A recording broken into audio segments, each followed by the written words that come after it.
aqui fazendo meu almoço e eu tava pensando que começo de ano é sempre aquela sensação de mil ideias, expectativa, de querer fazer o ano novo, né, que tá chegando. O ano novo que chegou, no caso, ser o melhor ano de todos. Talvez eu acho que você também consiga se identificar, porque em janeiro as pessoas realmente estão nesse processo de retomar a vida, de colocar em prática as suas metas, e você, além de lidar com as suas próprias metas, também tá lidando com dos outros, porque todo mundo quer compartilhar o que quer, qual é a sua expectativa para esse ano. E eu acho que vem com um pouquinho de pressão, aquela pressão de tomar tudo ao controle, e junto disso a ansiedade também pode vir. Então, como eu tô nessa, uma semana um pouco mais ansiosa, eu quero mostrar nesse vlog como eu lido com a ansiedade de um jeito mais leve, para que ela não tome uma proporção gigantesca na minha vida e para que as coisas continuem sendo como elas são, mesmo que eu esteja um pouquinho mais ansiosa. Acho que gravar isso é muito bom, porque eu não me sinto a única pessoa ansiosa nesse mundo, então eu posso dividir esse processo de como que eu lido com a minha ansiedade e como eu controlo ela também. Acho que ao longo do tempo eu fui aprendendo a me entender e entender essas fases também e o que fazer para que a gente lide melhor com toda essa situação e consiga controlar melhor a ansiedade. E nesse processo também, a gente acaba entendendo que a ansiedade não é uma coisa exclusivamente de alguns seres humanos. Acho que 99% dos seres humanos são ansiosos ou têm fases ansiosas, até aqueles que parecem mais calmos, porque ela é um sentimento, né? Ela também faz parte de quem a gente é. Então eu acho que ao invés da gente simplesmente fingir que esse sentimento não existe, assim como outros, raiva, medo, alegria, todo ser humano tem esses sentimentos que são divididos às vezes como sentimentos bons e ruins. Então, se esse sentimento ele existe, então bora falar dele, entender como que a gente, como um ser humano individual, obviamente que eu sou e você também é, então como eu lido com isso e como talvez o jeito que eu lido com a minha ansiedade, com esse sentimento, nesses momentos, nessas fases, pode te ajudar a entender como lidar com o seu também. Então, vamos para uma semana de Júlia ansiosa.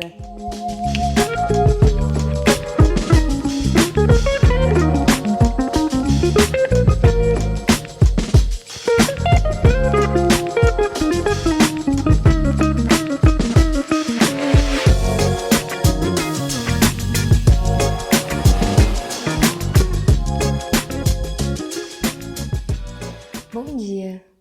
Hoje é o primeiro longo do ano e hoje é um treino sem meta, então tô muito animada. Eu acho que em semanas assim é super importante quando a gente faz coisas que a gente gosta, principalmente coisas que estão inseridas muito na nossa rotina. Eu acredito ser super importante a gente fazer de maneira instintiva.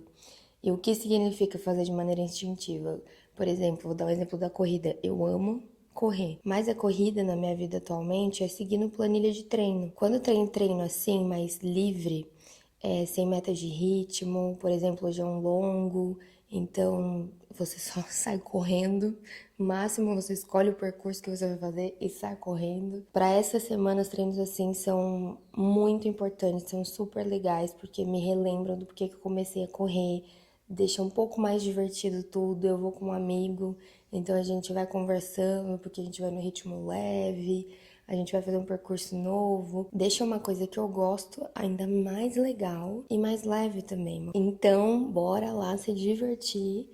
E apesar de eu amar fazer treino de planilha, eu realmente gosto. Eu acho muito importante ter esses treinos mais livres, e isso inclui dentro do que da sua vida, do que você gosta de fazer, pensar assim, o que que eu gosto muito de fazer, que dá pra fazer de uma maneira mais solta, assim, de uma maneira mais instintiva, que tá dentro da sua rotina, até pra você conseguir deixar essa semana um pouco mais leve, sabe? Diante dos fatos de você estar mais ansiosa. Então pega alguma coisa dentro da sua rotina e tenta transformar ela de um jeito pra ficar diferente, ficar mais livre, ficar mais leve. Eu sei que muitas coisas a gente não tem controle, mas sempre tem aquela coisinha que a gente consegue controlar.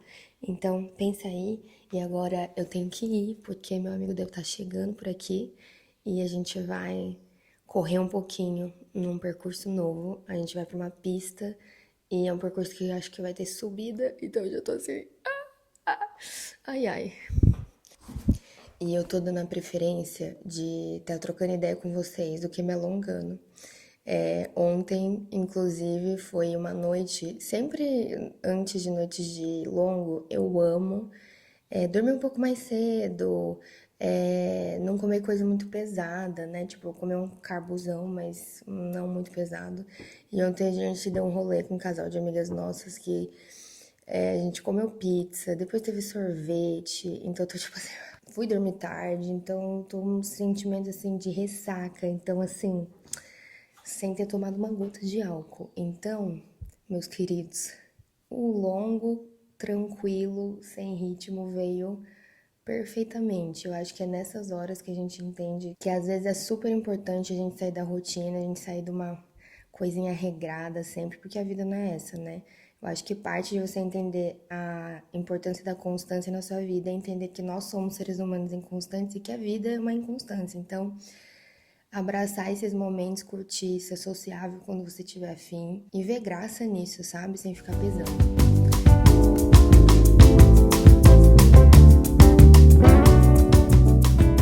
Renan, vou te fazer uma pergunta. Por que você mais ama correr? Essa é fácil. Que é libertador! Tá vendo, gente? Como é que fica ansiosa? Não fica. Nessas semanas, é importante que você troque o café pelo chá, igual eu tô fazendo. Eu não sei vocês, mas o café, ele acelera bastante o meu batimento cardíaco. E quando estamos mais ansiosos, o nosso coração também tende a acelerar. Inclusive, é como eu identifico que eu tô ansiosa. Quando eu percebo que eu tô com a minha frequência cardíaca muito mais acelerada em momentos que era pra ela tá calma. Tipo, tô deitada no sofá, tô trabalhando sentada na mesa. E aí eu percebo que mesmo assim eu sinto a minha frequência cardíaca aumentando. Não necessariamente você precisa ter um relógio pra ficar vendo sua frequência cardíaca, mas eu tenho o meu, eu consigo ver muitas vezes. Mas quando eu não tinha, eu tinha percepção do meu corpo mesmo, assim. Eu percebia que a minha respiração tava mais rápida, meu peito dava uma sensação de falta de ar também, e você sentia o coração mais acelerado. Então era nessa hora que eu identificava que eu tava ansiosa, e eu acho que é muito importante a gente aprender a identificar quando a gente tá ansioso, para que a gente já consiga começar a se questionar, entender da onde tá vindo essa ansiedade. A ansiedade muitas vezes ela tende a distorcer a realidade, então os desafios parecem muito maiores do que eles realmente são. Por isso que identificar quando eu tô ansiosa e começar a me questionar me ajuda muito. Geralmente eu fico ansiosa quando eu tô muito sobrecarregada. Eu percebo que eu viro multitarefas, começo a fazer um monte de coisa. Quando eu me sinto nesses momentos sobrecarregada, eu paro, começo a me questionar e eu faço algumas perguntas básicas. Isso é realmente tão urgente? O que pior pode acontecer? Eu consigo lidar com isso? E aí, respondendo essas perguntas, eu começo a perceber que sim, que eu consigo lidar com isso, que eu já lidei com coisas talvez maiores do que isso e deu tudo certo. E aí você começa a trazer o desafio para a realidade e começa a entender como pode resolver ele. E eu acho que tudo que é resolvível, quer dizer, tudo que tem uma solução, não é um problema. Então, esse problema não existe. Se tem uma solução, e eu acredito que quase tudo tem uma solução, então não temos um problema. E assim eu coloco a minha ansiedade no lugar dela, né? Ainda bem, nossa, se fosse fácil assim, né? Não que essas coisas vão fazer com que passe a sua ansiedade, mas são formas de você começar a controlar a sua ansiedade, começar a tomar mais controle também dos seus sentimentos, das suas ações, porque muitas vezes a gente não percebe que a gente tá ansioso, começa a tomar atitudes que vão desencadeando outros e outros problemas e a ansiedade vai aumentando, e a gente sabe que não controlar a ansiedade ou negligenciar essa parte dos nossos sentimentos pode fazer com que isso acarrete em coisas mais sérias, como uma crise de ansiedade e tudo mais. Então, a gente não quer isso, vamos controlá-la. Vamos para o próximo tópico. Check. Tava, inclusive, conversando isso com a minha amiga Stephanie, e ela falou que ela gosta de escrever, não necessariamente escrever todos os dias, mas ela falou que tem tentado criar o hábito de escrever todos os dias e fazer como se fosse um diário da vida dela. E isso ajuda ela a identificar os padrões que acontecem quando geralmente desencadeia uma ansiedade nela, Quando ela fica muito nervosa, ela consegue identificar escrevendo. Então, eu acho que cada pessoa tem o seu processo. E a gente precisa testar e encontrar esses processos. O meu caso, eu acho que pra mim funciona muito me questionar e, inclusive, falar sobre isso. Então, falar com pessoas que eu confio, né, que são da minha roda de amigos, de família. Nossa, eu tô muito ansiosa, não sei o motivo direito. Começo a me questionar. E muitas vezes, eu acho que uma pergunta super importante pra nós mulheres é a gente se perguntar se a gente tá de TPM. Minha menstruação vai descer? Falta quantos dias pra menstruação descer? Ou ela já desceu, ou eu realmente estou menstruada? Isso muda muito os nossos sentimentos, né? E como a gente lida com as coisas. Então, no período menstrual, eu, inclusive, não me levo muito a sério. As coisas que eu penso, eu não me levo muito a sério. Eu falo assim, Júlia, você volta a pensar sobre isso daqui a uns 5 dias. Eu te dou esse direito. E aí, quando eu volto a pensar sobre esse assunto, geralmente eu penso de uma maneira muito mais realista do que quando eu estava menstruada. E eu acho que a gente tem que aprender a levar tudo isso em consideração. Cérebro, 1 minutinho que eu estou sangrando. 1 minuto. E é assim. Buongiorno, buonasera, ciao, mi chiamo Giulia, come stai? Sto bene, grazie, tu? Em 2025, eu resolvi aprender italiano. Por que, Júlia, você quer aprender italiano? Porque eu quero. Eu acho que a gente tem que aprender a dar mais respostas de porque sim, porque eu quero, não sei. Mas a verdade é que eu sei. Ninguém quer parecer que não sabe fazer alguma coisa ou que é ruim em alguma coisa. Mas o fato de você ser iniciante em algo não quer dizer que você é ruim, é só que você é iniciante. E talvez ruim também, e tá tudo certo. Ser iniciante em algo é importante porque proporciona pra gente crescimento, aprendizado, a gente sai da nossa zona de conforto, a gente cria novas conexões também, desenvolve a nossa humildade, tá bom? Exatamente por isso que é muito legal. Então, eu me coloquei à disposição para aprender italiano. E além do fato de que tudo é novidade, você tá aprendendo alguma coisa nova, então todo dia você aprende um pouquinho, sabe? Eu sempre tive essa vontade de ter um pouco mais de conexão com a cultura e com a língua italiana. E eu acho que chegou um momento, antes eu achava que não tinha espaço para eu aprender uma nova língua, se eu queria muito aprender o inglês. Eu faço inglês a minha vida inteira, assim.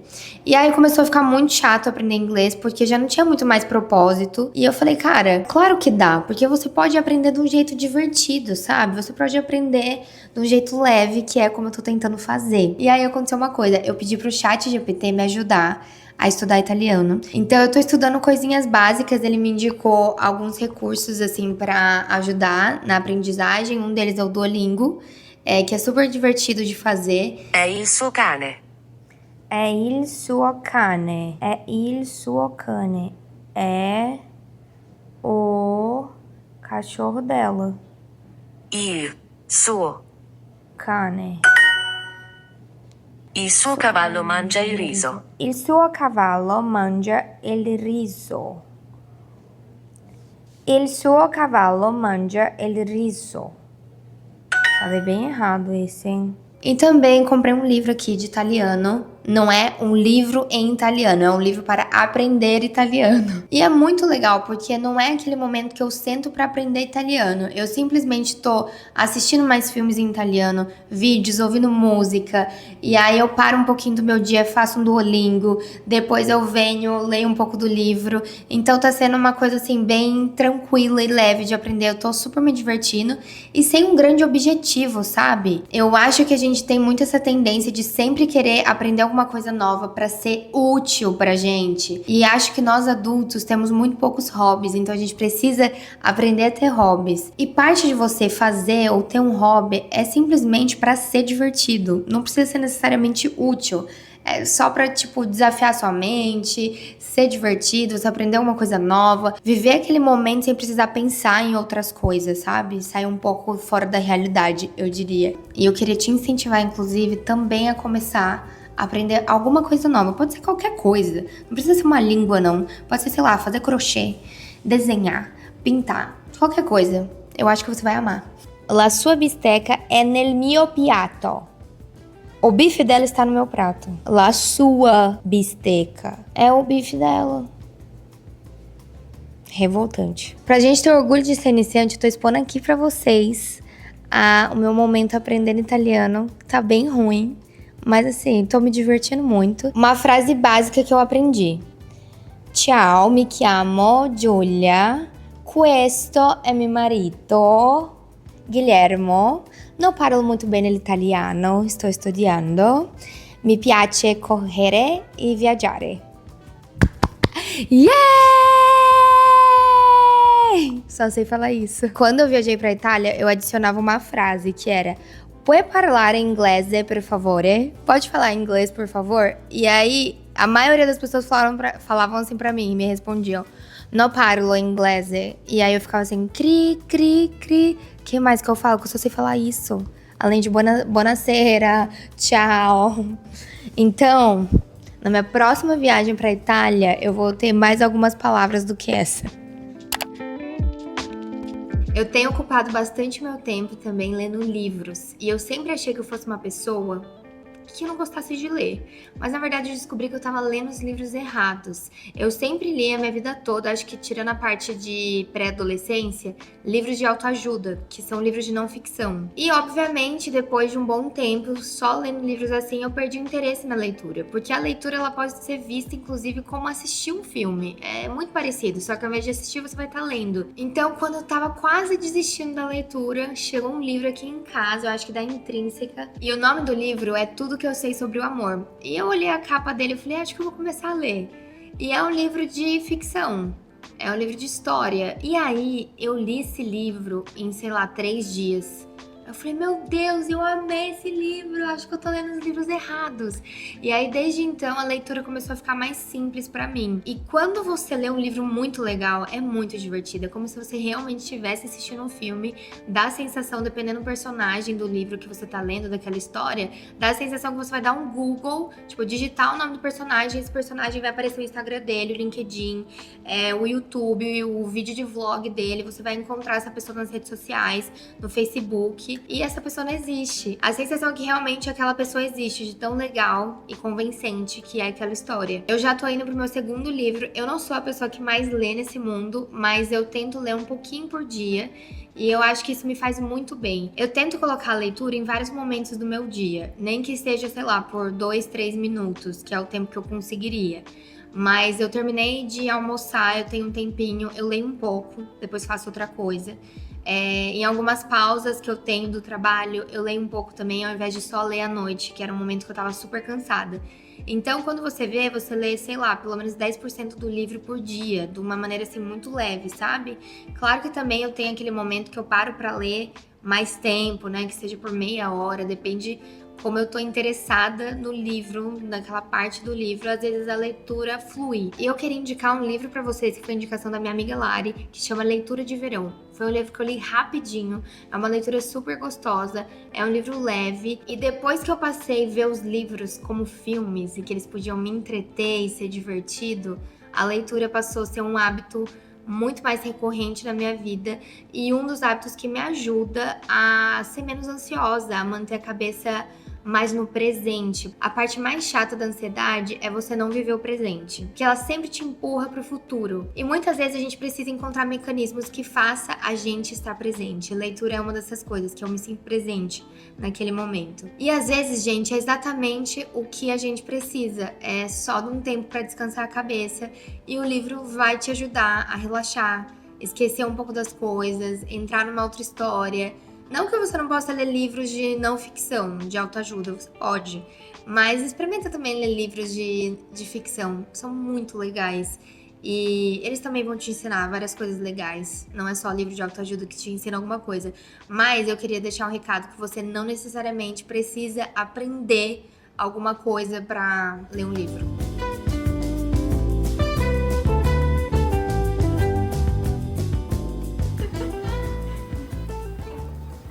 Gente, mimos que eu recebo. Tenho amigas esteticistas, tá bom? Que você fofoca, fica essa cara aqui, cuidando da pele. E ainda recebe uma massagem. Vem, Jorge. Oiê.